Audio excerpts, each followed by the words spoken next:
Start करते हैं। Okay, हम रिलेशंस पढ़ेंगे आज। जो चैप्टर है सेट्स रिलेशंस फंक्शंस, उसमें से जो सेगमेंट होता है रिलेशंस का वो पढ़ेंगे आज। और सेट्स मैंने लास्ट क्लास में करवाया था, तो वो देखना आप, मतलब अगर किसी का मिस हो गया है तो रिकॉर्डिंग तो रहेगा। वैसे जब मैं इसका पीवाई क्यूज लूंगी तब थोड़ा सा रिवाइज हो जाएगा, बट ऐसा मत एक्सपेक्ट करो कि पूरा पढ़ाया जाएगा, क्योंकि पूरा एक क्लास मैंने उसमें पढ़ाया है सेट्स में। Rules of sets, Venn diagram से कैसे क्वेश्चन को सॉल्व करते हैं वो सब। बट मैं वो एक बार फिर से थोड़ा सा पीवाईक्यूज के वक्त बताने वाली हूँ। ठीक है, आज मैं वो नहीं बताऊंगी क्योंकि फिर काफी सारे बच्चे और भी नहीं है, आज है भी नहीं हूँ फिर से, तो इसलिए। ठीक है, पंखा यहाँ पे क्या कर रहा है? ओके, तो ये जो है वो, पहले मैं आपको यही बता देती हूँ।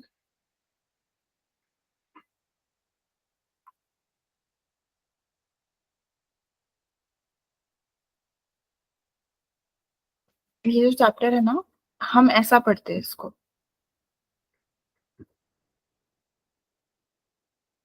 अरे, why am not able to right.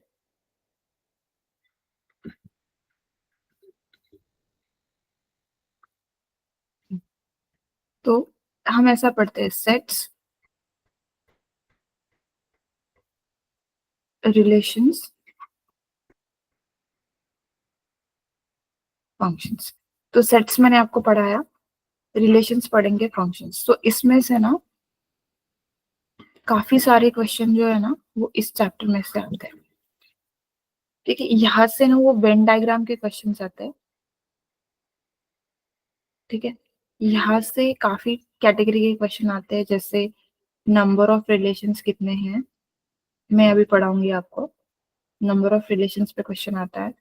फिर क्या ये इक्वी।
क्या है यार, ये समझ में आएगा। ए क्रॉस बी मतलब पहला एलिमेंट ए से होता है, सेकंड एलिमेंट बी से होता है। तो x y such that x belongs to A, y belongs to B. तो सारे मैंने ए क्रॉस बी में ऐसे एलिमेंट डाले जिनका पहला जो एलिमेंट है, मतलब ये वाला जो एलिमेंट है वो कहाँ से है, फर्स्ट सेट ए से है, और दूसरा एलिमेंट जो है वो कहाँ से है, सेट बी से। अब अगर इसमें ही मैं ये लिखने की कोशिश करूं, क्या लिखने की कोशिश करती हूँ मैं इसमें, क्या लिखे, चलो will write B cross A. तो ये कैसा होगा कि बी से पहला एलिमेंट आएगा, so it will be A1 A2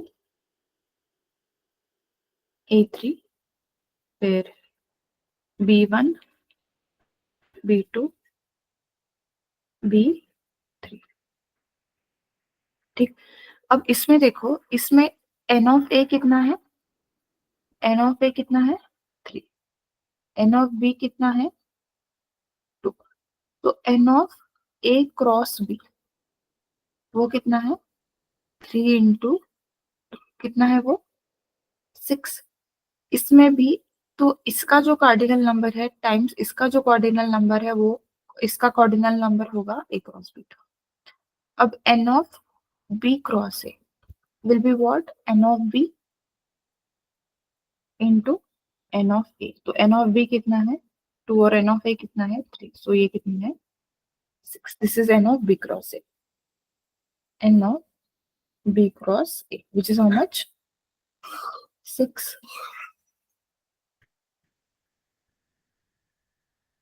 अब और एक चीज इसमें ऐसा है कि क्या आप बी क्रॉस बी लिख सकते हो क्या, तो लिख सकते हैं बिल्कुल। जैसे बी खुद क्या था ए बी, और फिर बी खुद क्या था, मैं फिर से एक बार लिख रही हूँ ए बी। तो मैं बी क्रॉस बी में क्या क्या लिखूंगी, ए फिर ए बी फिर बी ए और फिर बी बी, मतलब इसको मैच किया फिर इसको फिर इसको फिर इसको, ये B cross B.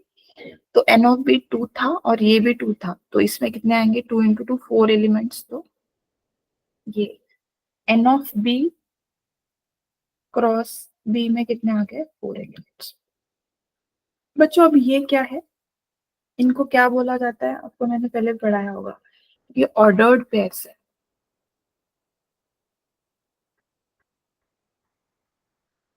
Ordered pairs है मतलब फर्स्ट एलिमेंट कौन है सेकेंड एलिमेंट कौन है ये मैटर करता है।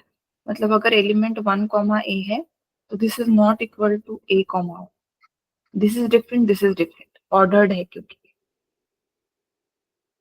ठीक, ये हुआ ऑर्डर्ड पेयर।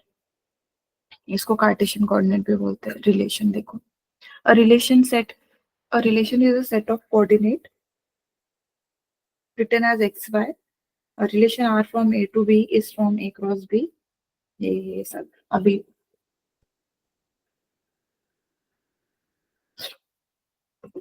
A सेट है which is x y z, और B सेट है, ठीक है, which is 5, 8।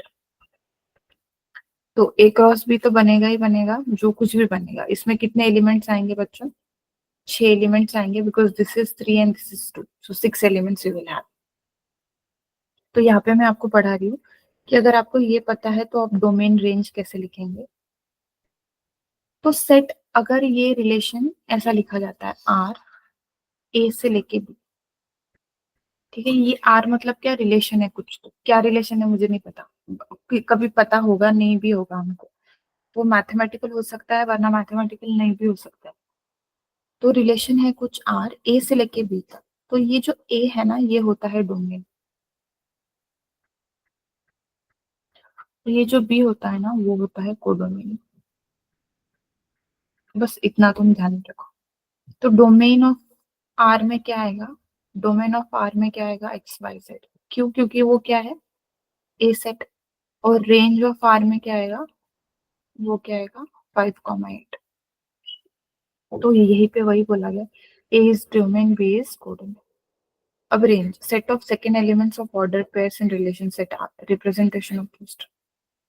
अब यहाँ पे देखो ये ए क्रॉस बी है, जैसे इसमें कौन कौन आया x5 x8 y5 y8 z5 z8, ये है, ठीक है, ए क्रॉस बी।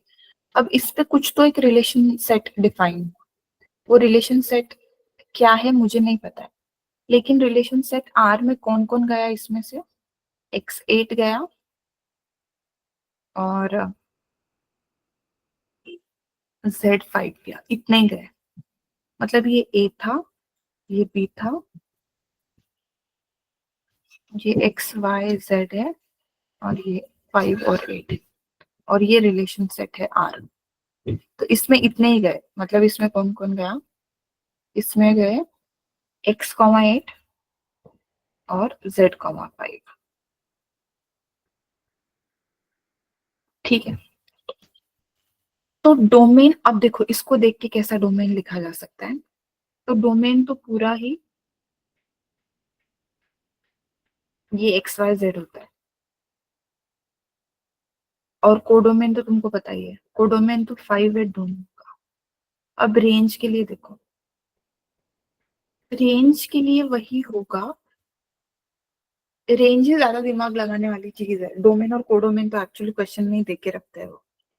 रेंज में वही होते हैं जिनके पास एरो आते हैं। तो फॉर एग्जाम्पल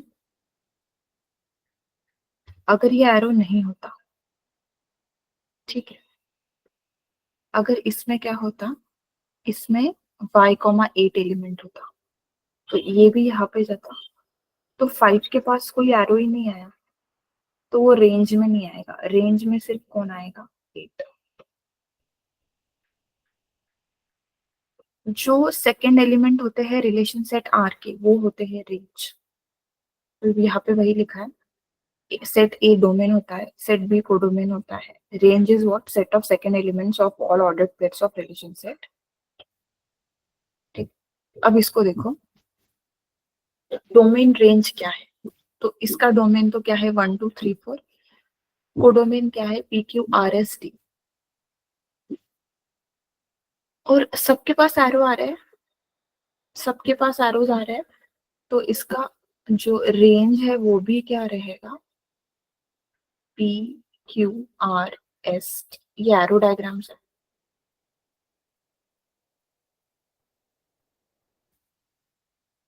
ठीक है, क्योंकि सबके पास एरो आए। अब देखो यहाँ पे देखो क्या हो रहा है, डोमेन लिखना तो कोई बड़ी बात नहीं है, 1 2 3 4 डोमेन है, और PQRST को डोमेन, वो दिया ही रहता है क्वेश्चन में। रेंज लिखना हमको चाहिए, तो किसके पास एरो नहीं आ रहे, टी के पास एरो नहीं आया, तो वो रेंज में नहीं आएगा। तो इसका रेंज क्या आएगा, रेंज आएगा PQRS बस, टी नहीं आएगा, T will not be in range, ये बताने की कोशिश हो रही है। अब types of relations, types of relations में 5 बोल दो आप, 5 होते हैं, आइडेंटिटी, यूनिवर्सल,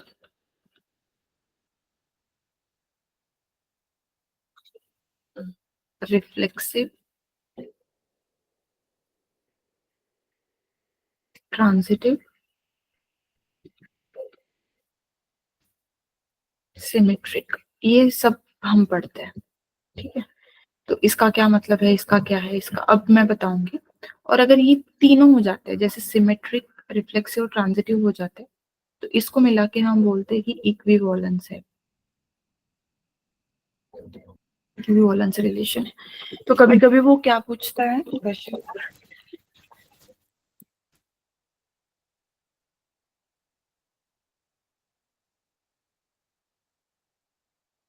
कभी कभी मतलब बहुत ज्यादा टाइम यही पूछता है, वो बोलता है कि जेई मेंस में वो पूछता है कि क्या ये रिलेशन इक्विवोलेंस है, तो आपको क्या करना पड़ेगा, वो इक्विवोलेंस चेक करना मतलब रिफ्लेक्सिव, सिमेट्रिक और ट्रांजिटिव, सारे तीन चेक करने पड़ेंगे। अगर तीनों है तो वो इक्विवोलेंस है, अगर तीनों में से एक भी नहीं है तो फिर वो इक्विवोलेंस नहीं है। या तो फिर वो कैसे ऑप्शंस देता है, पहला ऑप्शन देता है कि रिफ्लेक्सिव, फिर सिमेट्रिक, ट्रांजिटिव, और चौथा ऑप्शन होता है इक्विवोलेंस। तो ऐसा अगर क्वेश्चन है तो यू कैन प्ले स्मार्टली, आप देख सकते हो कि कोई एक भी नहीं है तो इक्विवेलेंस तो हो ही नहीं सकता एंड ऑल दोस थिंग्स। अभी मैं वो क्वेश्चंस लूंगी, आपको पहले मीनिंग देखते हैं। ये देखो, अच्छा इन्होंने ये लिखा है एम्प्टी रिलेशन।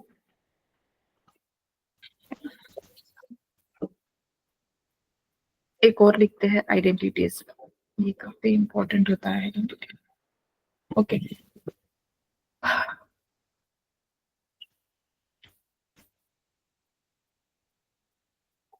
देखो पहले तो कोई सेट ए होगा और ए क्रॉस ए पे हम डिफाइन करते हैं।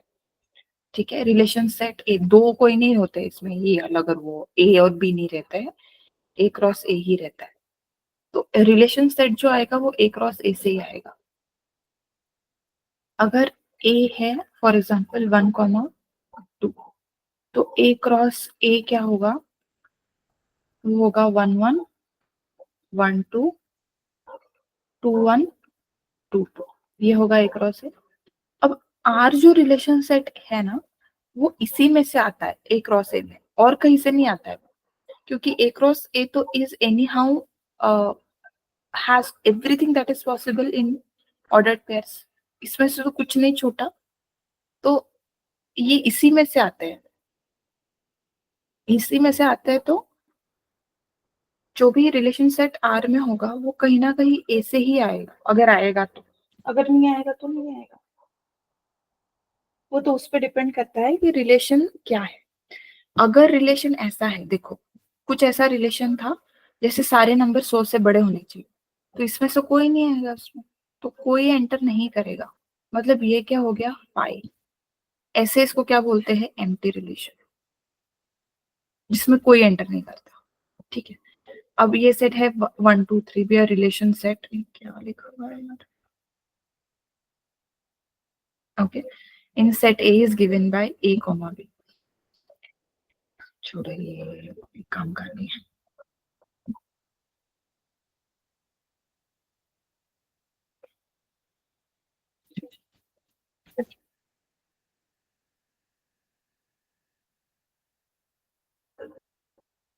ये यूनिवर्सल सेट क्या है अभी देखते हैं। देखो नाम ही बताता है, एम्प्टी सेट मतलब इसमें कोई नहीं गया, यूनिवर्सल मतलब ए क्रॉस ए के सारे एलिमेंट चले जाते हैं। ठीक है, सारे के सारे ए क्रॉस ए के एलिमेंट जिस रिलेशन सेट आर में चले गए वो क्या बोलते हैं, उसको यूनिवर्सल रिलेशन बोलते हैं। देखो, a relation set R is a set A is called universal relation if each element of A is related to every element। मतलब सारे के सारे आ जाते हैं इसमें, वो that is empty relation, sorry universal relation. अब इनको देखो, रिफ्लेक्सिव,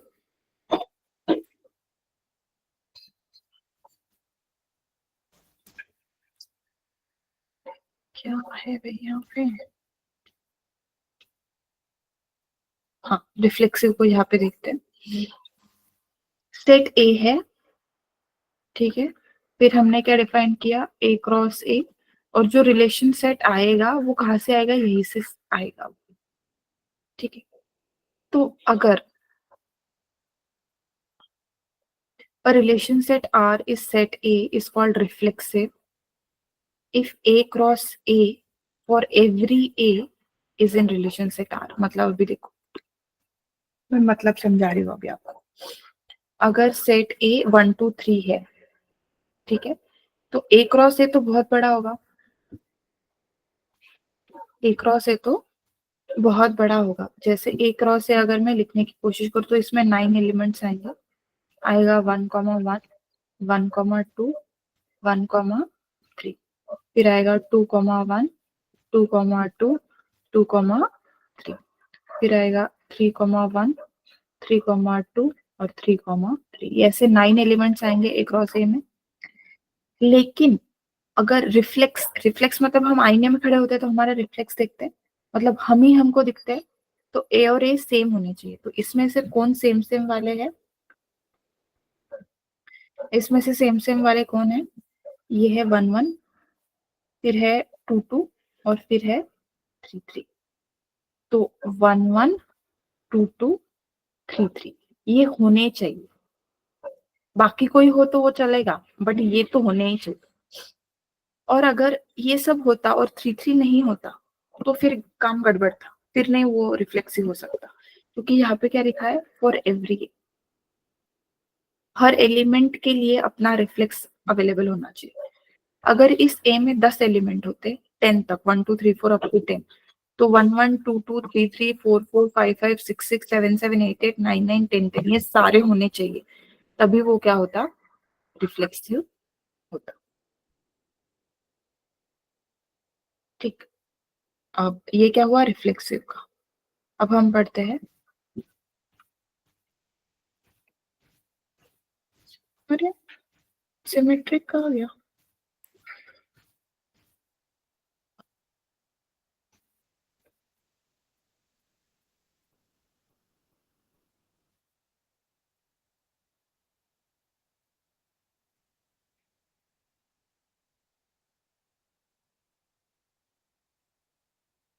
देखो सिमेट्रिक क्या होता है, relation R in set is called symmetric.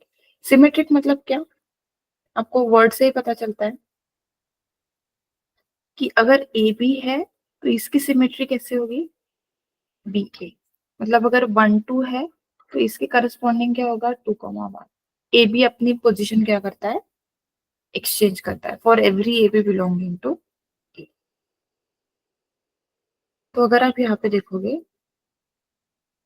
तो अगर ए सेट वही एग्जांपल के साथ दिया गया है, तो अगर सेट ए है तो इसमें ए क्रॉस ए में तो मैंने आपको दिखाया। अब ये एक्सचेंज होने वाले कौन है, 1 1 का एक्सचेंज कौन होगा, खुद 1 1 ही। 1 1 का एक्सचेंज खुद कौन होगा, 1 1 ही होगा, तो 1 1। फिर 1 2 का एक्सचेंज कौन होगा, 2 1, तो 2 1 अवेलेबल होना चाहिए, तो ये यहाँ पे है।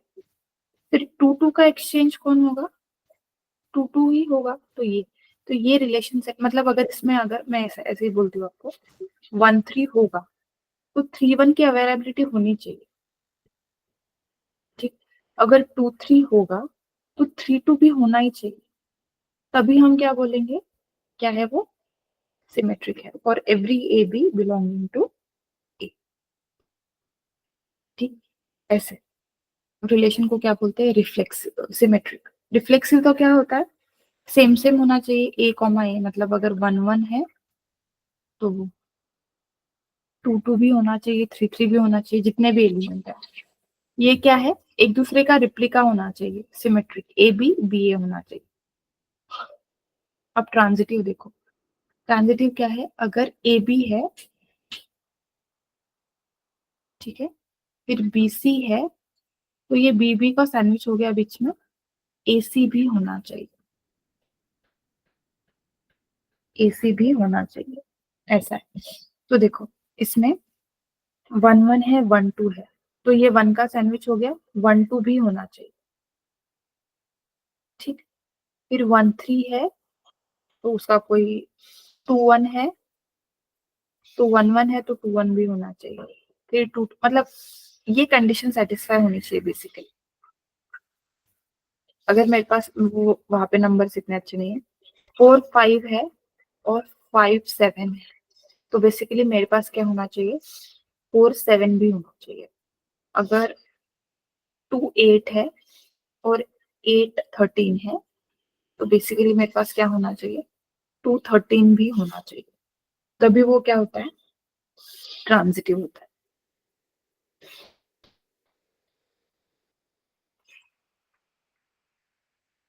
ये वही दिया है, देखो A R B B R C, तो ये बी बी कट गया, ए आर सी होना चाहिए।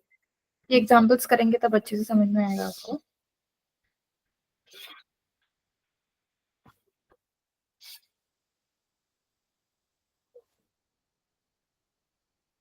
अब देखो ये पहला question, determine which of the following relations are reflexive, symmetric और ट्रांजिटिव। तो पहले तो तुमको ये लिखना पड़ेगा इसमें कौन कौन आता है। ये सेट ए दिया है, 1 से लेके कहा तक 14 तक, एंड रिलेशन सेट आर, यहाँ पे उसने हमको ही निकालना पड़ेगा,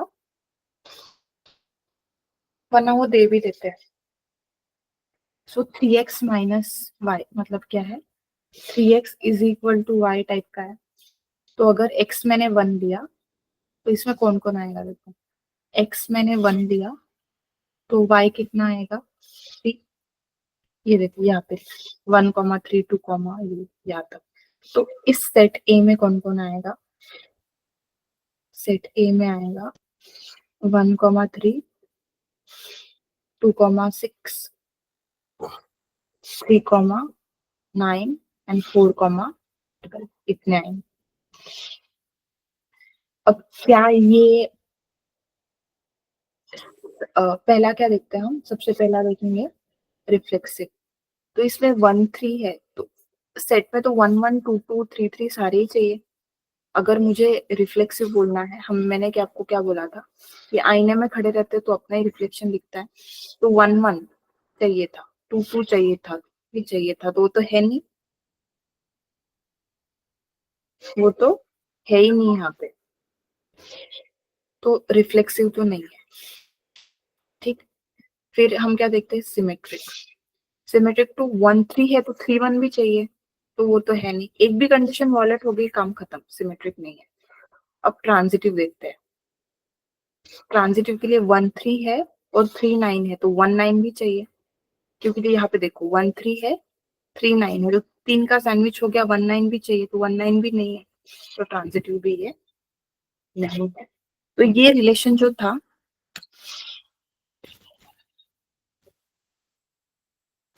ये जो रिलेशन था वो कुछ भी नहीं है, ना सिमेट्रिक है, ना रिफ्लेक्सिव है, ना ट्रांजिटिव। ये समझ में आया क्या सबको, जरा बताना पहले मुझे।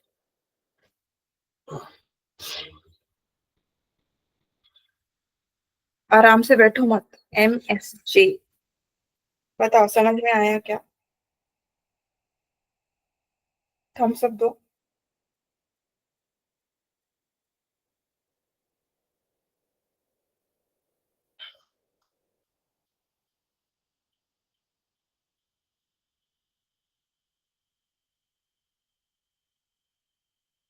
मेरिटोरियस पटियाला, बोलो भाई।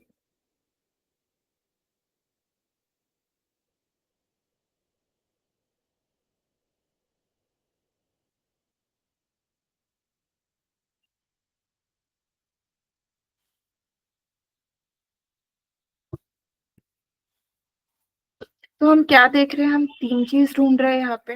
ओके ओके,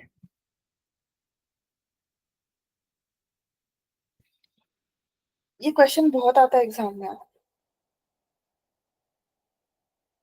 फाइन फाइन, ये क्वेश्चन बहुत आता है एग्जाम में, मतलब ऐसा समझो कि दो टाइप के क्वेश्चन आते हैं, मैंने आपको स्टार्टिंग में बताया। एक तो नंबर ऑफ फंक्शंस रिलेशंस कितने हैं उस पर एक क्वेश्चन आता है, और यही रिफ्लेक्सिव ट्रांजिटिव पे आता है। तो ये कॉन्सेप्ट काफी क्लियर होना चाहिए, इसलिए मैं और एक बार आपको बताती हूँ। जब हम रिफ्लेक्सिव चेक करते हैं तो क्या चेक करते हैं, ट्रांजिटिव चेक करते हैं तो क्या चेक करते हैं, और सिमेट्रिक चेक करते हैं तो क्या चेक करते हैं। जनरली जो बच्चे कंफ्यूज होते हैं वो रिफ्लेक्सिव ट्रांजिटिव में, रिफ्लेक्सिव और सिमेट्रिक में होते हैं। तो इसलिए मैं बार बार आपको क्या बता रही हूँ कि रिफ्लेक्शन मतलब हम जो आईने में देखते हैं, तो अगर आप आईने के सामने खड़े हो गए तो आपको कोई और दिखेगा क्या, नहीं, तो सेम ही दिखेगा। तो A, A is something which is about reflection. Okay, मैं और एक बार एक्सप्लेन कर रही हूँ अभी।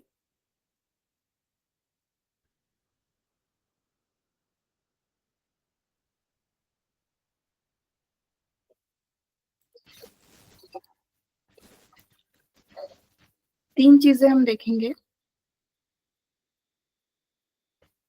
सबसे पहले आपको देखना चाहिए reflexive, not in that specific order but generally reflexive, फिर देखना चाहिए सिमेट्रिक, और फिर देखना चाहिए ट्रांजिटिव। तो इसमें क्या होना चाहिए, ए टाइप के सारे होने चाहिए। इसमें क्या होने चाहिए, अगर ए बी है तो इसका सिमेट्रिसिटी बी ए भी होना चाहिए। और इसमें क्या है, अगर ए बी है, बी सी है, तो क्या होना चाहिए, ए सी भी होना चाहिए।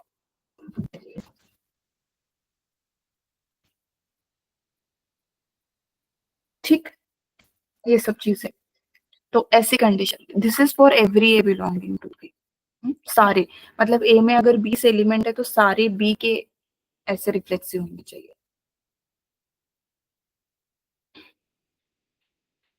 अब नेक्स्ट क्वेश्चन करते हैं, ये तो कर ही दिया हमने, इसको आप जरा ट्राई करना, तो इसको समझने की कोशिश करो, मैंने स्क्रीन पे रखा है।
समझ में आया क्या कुछ इसको सॉल्यूशन को देख के?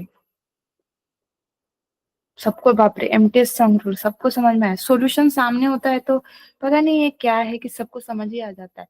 अगर इसका मैं सॉल्यूशन हटा दूंगी ना तो सारे डाउट के सेक्शन में आ जाएंगे।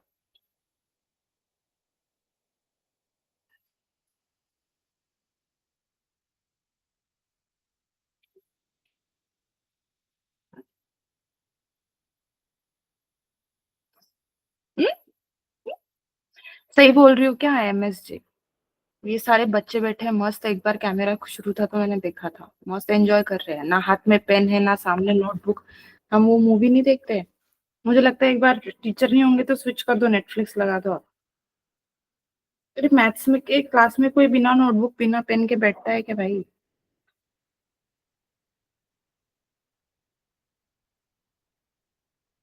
मैं आपको हजारी बारी बोल रही हूँ कि मैथ्स की क्लास में नोट्स बनाया करो, लिखो वहां पे, तुम नहीं लिखोगे तो ये सारा वेस्ट है। इससे अच्छा तो मस्त नींद आती है सुबह सुबह, ठंड है तो सो ही जाओ, अगर लिखोगे नहीं तो। मैं इतना भी फास्ट नहीं पढ़ाती हूँ कि आप नहीं लिख सकते हो, और जितना लिख सकते हो उतना लिखो, सॉल्यूशन तो लिखो एटलीस्ट।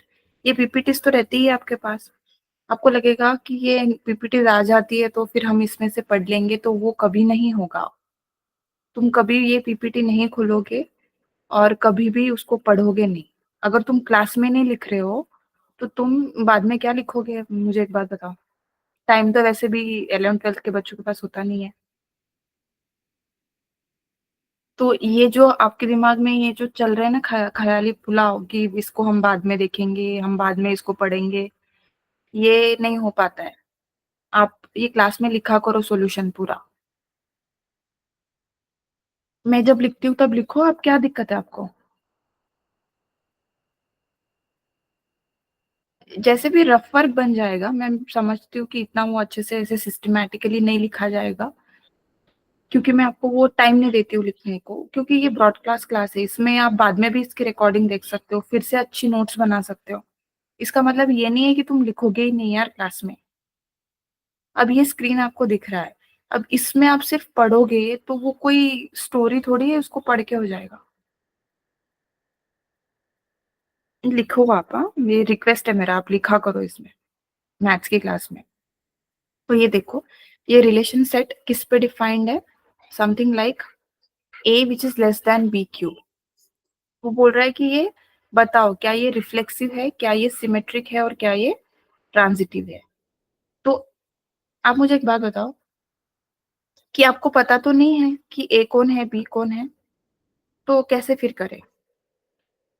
तो ए और बी कोई भी रियल नंबर्स पे, a real numbers positive negative कुछ भी हो सकते हैं, तो आप कोई भी ले लो, ये हमेशा सेटिस्फाई होना चाहिए, तभी ये रिलेशन है। जैसे मैंने ए को ले लिया 1 और बी को ले लिया 5, So A is less than or equal to 5 cube, which is good. Fine. लेकिन अगर मैं A को -2 ले लूं और B को 3 ले लूं या फिर 1 ले लूं, तो -2 इज लेस देन और इक्वल टू 1, ये भी सही है, ठीक है। अब मैं A को 1/2 ले लूं और B को, क्योंकि इक्वल भी चलेगा, कोई भी इक्वल ले लो, तो B को भी 1/2 ले लिया या 1/3 ले लिया, कुछ भी बोलो। तो विल 1/3 भी less than equal to 1/3 cube which is 1/27? ये तो गलत बात हुई।